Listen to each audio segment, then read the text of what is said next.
Depuis plusieurs jours, un mot revient partout dans les médias français, hantavirus. Et avec lui, des titres alarmants, des images de navires de croisière, des conférences de presse de ministres, des bulletins sanitaires. Et dans les commentaires sous toutes ces informations, je vois la même question répétée des milliers de fois. Est-ce que je dois avoir peur? Est-ce que mes proches sont en danger? Qu'est-ce que c'est vraiment que ce virus? Et est-ce que je peux attraper ça en faisant mes courses? Aujourd'hui, je vais répondre à tout ça, clairement, précisément, médicalement, sans chercher à vous faire peur et sans minimiser ce qui mérite d'être pris au sérieux. Je suis le docteur Yoon et dans les 20 prochaines minutes, je vais vous expliquer exactement ce qu'est l'hantavirus, ce qui s'est passé en France depuis début mai 2026, quels sont les vrais symptômes à connaître, qui est réellement à risque, ce que vous devez faire concrètement pour vous protéger et surtout ce que vous n'avez pas besoin de faire parce que l'information que vous avez peut-être reçue était incomplète ou exagérée. Parce que la peur sans information précise est toujours plus dangereuse que la réalité elle-même.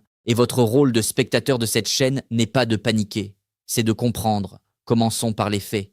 Que s'est-il passé exactement?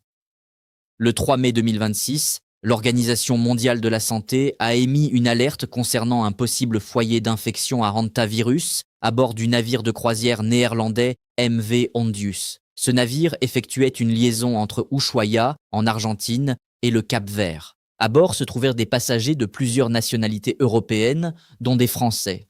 Le 10 mai, le navire arrive à proximité de Tenerife, aux îles Canaries.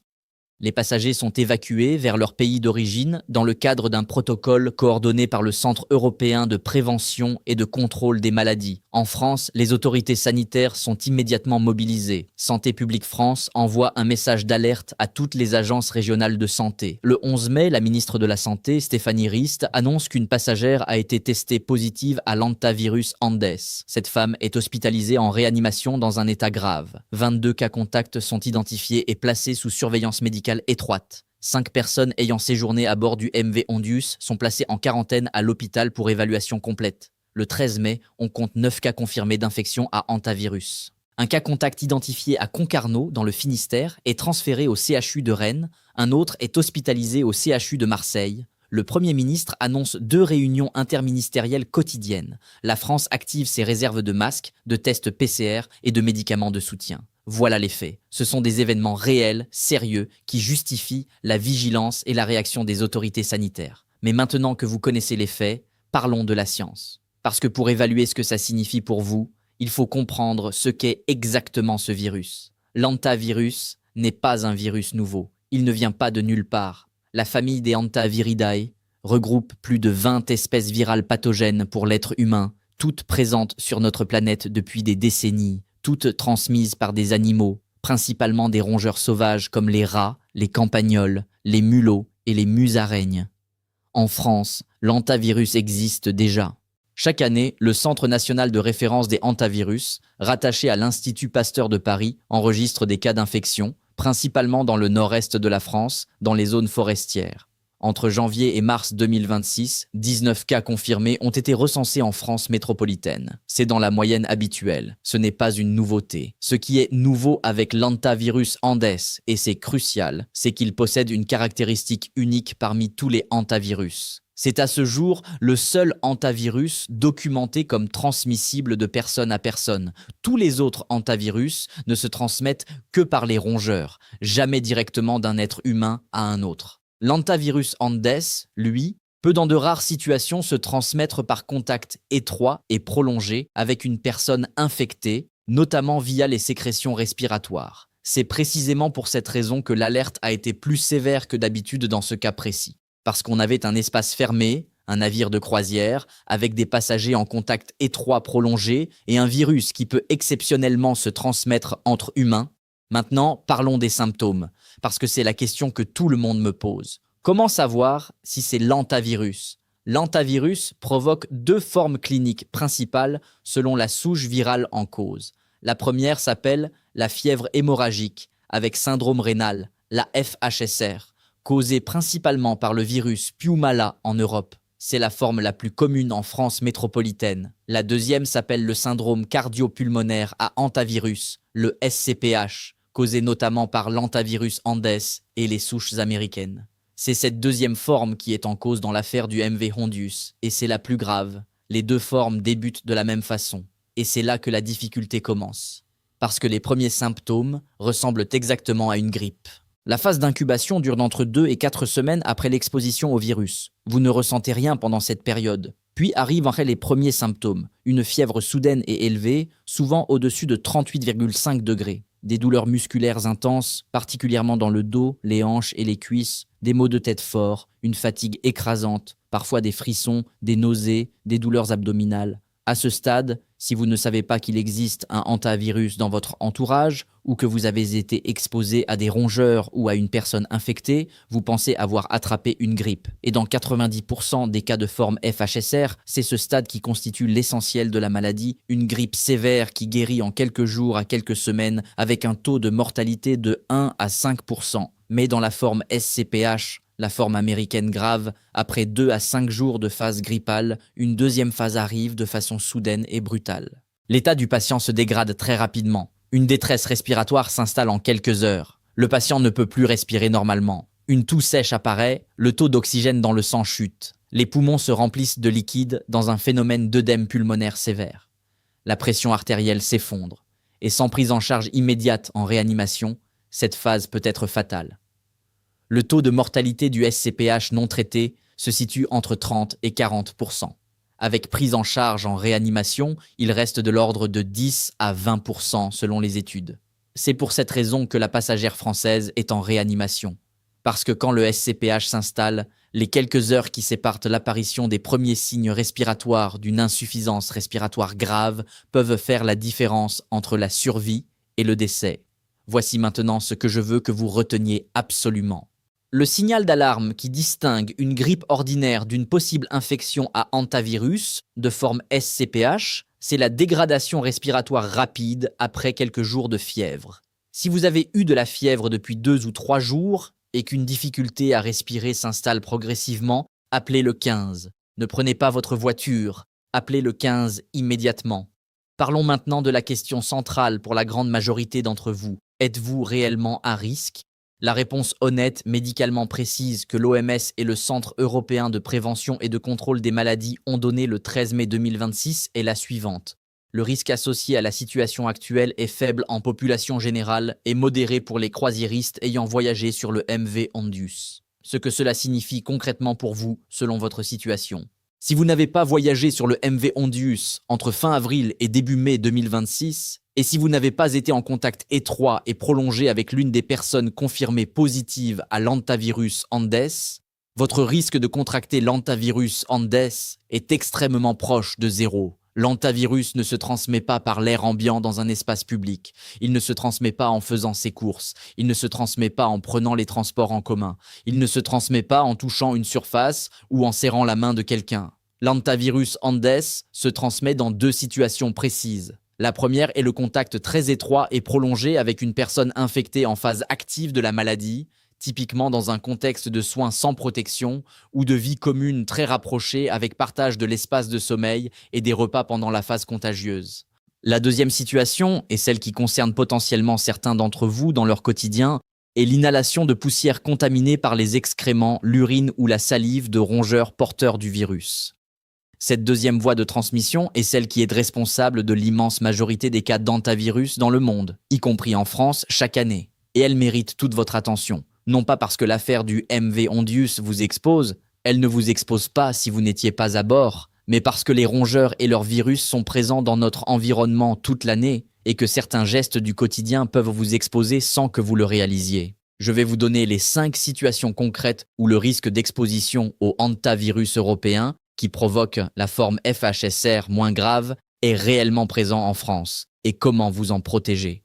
Première situation, nettoyer un espace fermé qui n'a pas été utilisé depuis longtemps. Un garage, une cave, un grenier, un cabanon de jardin, un chalet de montagne fermé l'hiver. Ces espaces sont souvent fréquentés par des rongeurs pendant les périodes d'inoccupation. Les excréments, l'urine et la salive desséchée de ces rongeurs peuvent contenir des hantavirus actifs pendant plusieurs jours à plusieurs semaines à température ambiante. Quand vous entrez dans cet espace et que vous commencez à nettoyer, surtout si vous balayez à sec, vous soulevez ces poussières contaminées et vous les inhalez. Ce qu'il faut faire avant d'entrer dans un espace fermé inoccupé depuis longtemps, Ouvrez les fenêtres et ventillez pendant 30 minutes. Portez un masque FFP2, pas un masque chirurgical, un FFP2. Humidifiez les surfaces avant de nettoyer. Ne balayez jamais à sec. Portez des gants. Et après le nettoyage, lavez-vous soigneusement les mains. Deuxième situation, les activités en plein air dans des zones forestières ou rurales, particulièrement dans le nord-est de la France, où le virus Piumala circule naturellement dans les populations de campagnols. Randonnée, camping, cueillette de champignons, jardinage dans des zones où des rongeurs sauvages sont présents. Le risque reste faible si vous ne manipulez pas directement des rongeurs ou des nids, mais il existe. Troisième situation, la présence de rongeurs dans votre domicile ou vos dépendances. Si vous voyez des traces de rongeurs, excréments, traces de grignotage, nids dans votre maison, vos caves ou vos greniers, ne les nettoyez pas à main nue et sans protection respiratoire. Contactez une entreprise de dératisation professionnelle et nettoyez ensuite les surfaces avec une solution chlorée, eau de javel diluée, avant tout nettoyage mécanique. Quatrième situation, les professionnels exposés. Gardes forestiers, agriculteurs, personnel des eaux et forêts, plombiers travaillant dans des caves, agents d'entretien de bâtiments inoccupés. Si votre activité professionnelle vous expose régulièrement à des environnements potentiellement contaminés par des rongeurs, le port d'un masque FFP2 lors des interventions dans ces espaces est une précaution justifiée. Cinquième situation, si vous avez été averti par les autorités sanitaires que vous êtes un cas contact dans le cadre de l'affaire du MV Ondius, vous l'êtes déjà informé et suivi par les équipes médicales. Suivez scrupuleusement leurs instructions, prenez votre température 2 fois par jour et alertez immédiatement le numéro qui vous a été communiqué si vous développez de la fièvre, même modérée. Je veux maintenant vous parler d'une chose qui m'a frappé dans la façon dont cette information a été couverte ces derniers jours. Beaucoup de personnes, en particulier après 60 ans, m'ont demandé si l'hantavirus était le début d'une nouvelle pandémie comme la Covid. Je veux vous répondre directement, non. Et voici pourquoi, médicalement. Pour qu'un virus provoque une pandémie, il faut réunir plusieurs conditions. Une transmissibilité élevée entre humains, une période d'incubation suffisamment longue pour permettre une diffusion silencieuse à grande échelle, et un manque d'immunité préexistante dans la population mondiale. L'hantavirus Andes ne remplit pas ces conditions. Sa transmission interhumaine est documentée mais reste exceptionnelle. Elle nécessite un contact très étroit et prolongé, pas une simple proximité dans un espace public. Son incubation de 2 à 4 semaines est longue, ce qui ralentit paradoxalement sa propagation potentielle. Et contrairement à un virus respiratoire hautement contagieux comme l'était la Covid, l'hantavirus ne se transmet pas par simple conversation ou présence dans la même pièce. L'OMS elle-même a clairement indiqué que le risque pour la population générale est faible. Cela ne signifie pas que la situation ne mérite pas la vigilance et la surveillance que les autorités sanitaires lui accordent. Elle le mérite absolument. Cela signifie simplement que vous n'avez pas besoin d'annuler vos sorties, de porter un masque dans la rue ou de vous confiner chez vous par peur de l'hantavirus. Il y a cependant une nuance que je veux apporter pour les personnes de plus de 60 ans qui regardent cette chaîne. Après 60 ans, le système immunitaire répond moins vigoureusement aux infections virales. Si vous êtes exposé à un hantavirus, quelle que soit la souche, votre capacité à combattre l'infection dans ses premières phases est potentiellement moins efficace qu'à 30 ou 40 ans. Ce n'est pas une raison de paniquer, c'est une raison d'être particulièrement attentif aux gestes de protection que je vous ai décrits et d'agir rapidement si vous développez des symptômes après une exposition potentielle. Concrètement, si dans les 4 prochaines semaines, vous développez une fièvre élevée et des douleurs musculaires importantes après avoir nettoyé une cave ou un grenier, après avoir été en contact avec des rongeurs ou, dans le contexte actuel, après avoir été informé que vous êtes un cas contact du MV Ondius, consultez votre médecin sans attendre et mentionnez explicitement la possibilité d'une exposition à l'hantavirus. Cette information permettra à votre médecin d'orienter rapidement son bilan biologique et de prendre les bonnes décisions de prise en charge. Voici les questions que l'on me pose le plus fréquemment ces derniers jours et mes réponses directes. Est-ce qu'il existe un vaccin contre l'hantavirus? Non. Aucun vaccin n'est disponible à ce jour en Europe. Des recherches sont en cours, mais aucun traitement préventif ou curatif spécifique n'est actuellement autorisé. La prise en charge est exclusivement symptomatique et de soutien, oxygénation, soutien circulatoire, réanimation si nécessaire. Est-ce que les animaux domestiques peuvent me transmettre l'hantavirus? Non. Les chiens et les chats ne transmettent pas l'hantavirus. Les rongeurs domestiques comme les hamsters et les cobayes élevés en Europe ne sont pas porteurs des souches pathogènes pour l'homme circulant ici. Le risque vient exclusivement des rongeurs sauvages. Est-ce que je peux attraper l'hantavirus en mangeant des aliments contaminés? Non. L'hantavirus ne se transmet pas par voie alimentaire. Il n'y a pas de risque lié à la consommation de fruits, légumes, viande ou tout autre aliment. Est-ce que les personnes revenues du MV Ondius peuvent contaminer leur entourage? Les personnes identifiées comme cas contact ou cas confirmés sont sous surveillance médicale et isolées. Le risque de transmission communautaire à partir de ces personnes est extrêmement faible dans le contexte de la prise en charge médicale actuelle. Les contacts familiaux proches de ces personnes ont été identifiés et sont suivis par les autorités sanitaires. Dois-je porter un masque dans les lieux publics? Non. L'hantavirus ne se transmet pas par voie aérienne dans les lieux publics. Porter un masque dans un supermarché, dans les transports ou dans un lieu de rassemblement n'est pas justifié en raison de l'hantavirus dans la situation actuelle. Je voudrais conclure cette vidéo par quelque chose que je pense profondément. L'information médicale de qualité est une protection en elle-même. Quand vous comprenez précisément ce qu'est un risque, vous pouvez adopter les comportements adaptés, ni plus ni moins. La panique n'a jamais protégé personne d'un virus. La précision et le discernement, si. Ce que vous savez maintenant sur l'hantavirus vous permet de prendre exactement les bonnes décisions. Si vous n'étiez pas sur le MV Ondius et si vous n'avez pas été en contact avec une personne confirmée positive, continuez à vivre normalement. Appliquez les gestes de bon sens que je vous ai décrits concernant les rongeurs et restez informés via des sources médicales sérieuses. Si vous étiez à bord du navire ou si vous avez été contacté par les autorités sanitaires comme cas contact, suivez scrupuleusement les instructions qui vous ont été données, surveillez votre température 2 fois par jour et appelez immédiatement le numéro qui vous a été communiqué si vous développez de la fièvre. Et si vous développez dans les prochaines semaines une fièvre élevée avec des douleurs musculaires importantes après une exposition potentielle à des rongeurs sauvages, consultez votre médecin et mentionnez cette exposition.